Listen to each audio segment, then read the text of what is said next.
Battlefleet Scarus. Battlefleet Scarus is a vast fleet of Imperial Navy vessels charged with the protection of the Scarus Sector within the Segmentum Obscurus.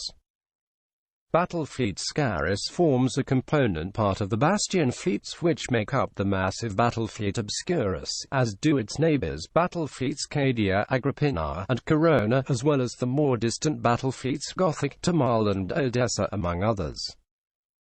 Located near the Eye of Terra, this Imperial Battlefleet must maintain constant vigilance against the forces of chaos and the dreaded Black Crusades led by Abaddon the Despoiler.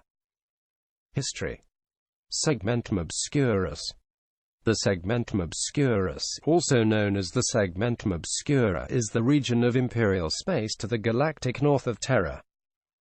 This segmentum of the Imperium of Man is the home of the vast warp storm and warp rift called the Eye of Terra, the primary home for the forces of chaos in the Milky Way Galaxy. The Imperial Navy's Segmentum Fleet headquarters is located on Cypra Mundi, which also serves as the central headquarters of the Imperial military's Segmentum Command. The Imperial Navy's Segmentum Fleet headquarters is located on Cypra Mundi, which also serves as the central headquarters of the Imperial military's Segmentum Command. The Segmentum Obscurus is the area of the Imperium most often under deadly threat by attacks from the Eye of Terra and is also the site for all of Abaddon the Despoiler's Black Crusades. As such, it currently is home to the majority of the Imperium's armed forces, which were most recently mobilized to a state of readiness not seen since the Horus Heresy as a result of the 13th Black Crusade. The constant turmoil surrounding the Cadian Gate requires the fleets of Battlefleet Obscurus to be far more active than many other Segmentum battlefleets. The whole sector exists in an almost perpetual state of readiness, and as such the demands on manpower and resources are huge. Vast numbers of new, inexperienced ratings frequently have to be drawn up to replace those lost in the constant fighting. However, those that survive the harsh first years of military service around the Cadian Gate rapidly mature to become some of the most capable leaders in the Imperium. As with all highly militarized zones, it is important for the Imperial Navy to maintain substantial reserves of vessels around the Eye of Terra, ready to deploy as reinforcements should the need arise. Whilst it is possible to keep the vessels themselves ready in this manner, Battlefleet Obscura simply does not possess the manpower to keep reserve crews stationed aboard these vessels as well. Instead, whole orbital shipyards are filled with rows of silent, inactive vessels, often representing classes of warship now outdated or scarce. In times of great need, these ships will be brought into service and crewed with ratings from destroyed or crippled vessels or even with hastily mustered new recruits, meaning the crew is unlikely to have any familiarity with their new vessel. A posting to such a reserve fleet is thus considered an unnerving duty, forcing a rating to enter deep into an unfamiliar vessel which may have lain dormant for centuries. Much superstition surrounds such fleets, and perhaps because of this, unusual behavior among both crew and vessel in these fleets is a rather commonplace occurrence. Reserve fleets are used only reluctantly by the Imperial Navy, and only in the most desperate of circumstances, but an invasion the size of Abaddon's 13th Black Crusade without doubt qualifies as exactly that, the direst of circumstances, the most desperate of times. In a reserve fleet, all vessels are prone to certain unexpected events, such as mass panic or even mutiny amongst the crew, inexplicable noises, sensor readings, and sightings or disconcerting setbacks and failure of machinery. Against chaos fleets, where the followers of the dark gods are able to exert their influence to further unsettle their already nervous opponents, unforeseen events can be even more devastating. Scarus Sector. The Scarus Sector is one of the closest sectors to the vitally important fortress world of Cadia and the Cadian Gate, the only predictably stable warp route that leads out of the Eye of Terra and into the realm of the Imperium. The Scarus Sector was discovered during the middle years of the Great Crusade in the late 30th millennium. It was named for Captain Scarus of the Word-Bearers Space Marine Legion's 52nd Company, whose strike cruiser Shield of Scarus and 2 other vessels were lost during a savage warp storm that occurred during the 17th Legion's sojourn in the Eye of Terra during the quest now known as the Pilgrimage of Lorgar, some 40 years before the start of the Horus Heresy. The Scarus Sector's capital is the hive world of Eustace Majoris. The Scarus Sector borders the Calaxus Sector to Spinwed, and its known subsectors include Angelus, Antimar, Helicon, Karak, and Ophidian. This sector is also known for being the theatre of operation for the renowned Inquisitors Gregor Weisenhorn and Gideon Ravener. The Helicon subsector is the site of the Helicon Schism, a wave of rebellion, terrorism, and sabotage that swept the region in the early 41st millennium. The Ophidian subsector is noted for being the site of the Ophidian Campaign, also known as the Purge Campaign, in which Battlefleet Scarus wrested control of the subsector from heretic forces. The campaign lasted from 240th until 338th year of the 41st millennium, and the imperial victory represented a considerable achievement on such a short timescale. 13th Black Crusade War came without warning to the Scarus sector, and the opening moves by the forces of chaos saw a large number of plague-ridden space hulks entering imperial space. Though many were intercepted by the space marines and destroyed, some managed to escape the Astartes' attention.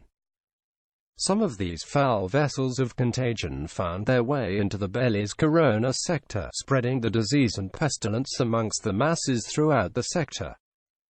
Along with the adjacent Agripinaa sector, they were some of the first to bear witness to the rise of hordes of infectious, undead zombies that threatened billions of people on many of the imperial worlds within the sector. This plague was later named the Curse of Unbelief.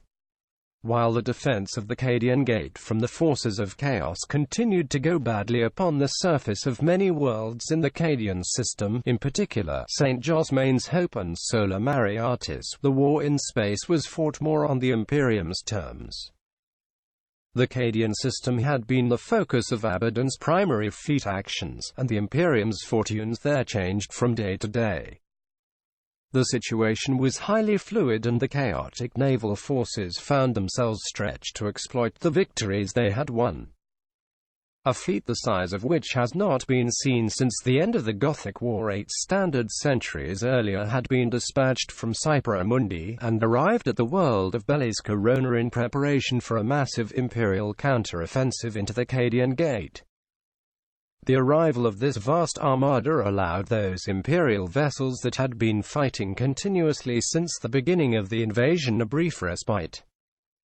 Severely depleted ships' companies were bolstered through indiscriminate press-ganging, and hasty repairs and refits were undertaken on those vessels most in need of them.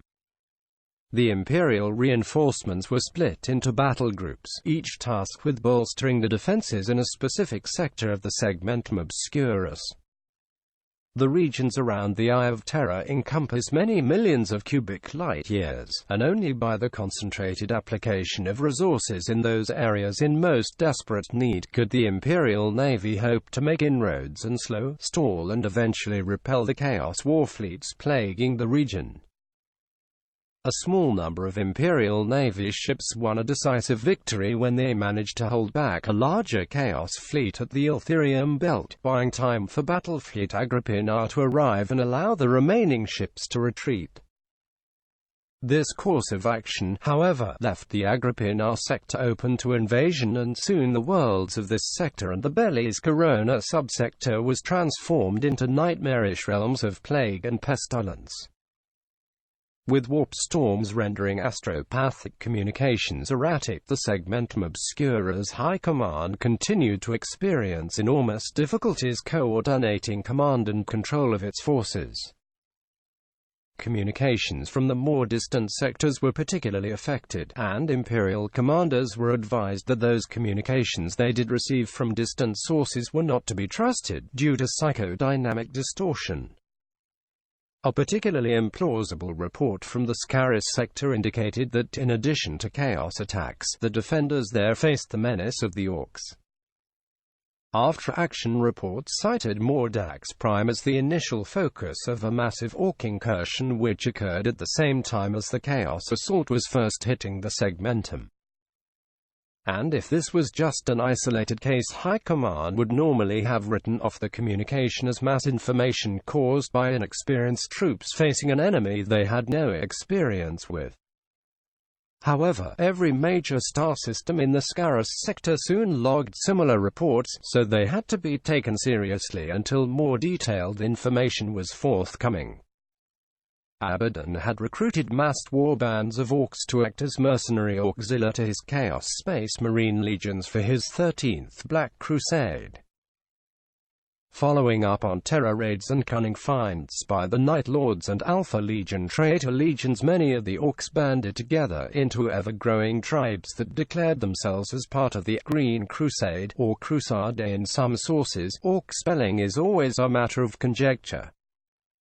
In imitation of the Grand Assault of Chaos, the unstoppable force of the Green Crusade inundated the Scarus sector, Scarus to the Orcs.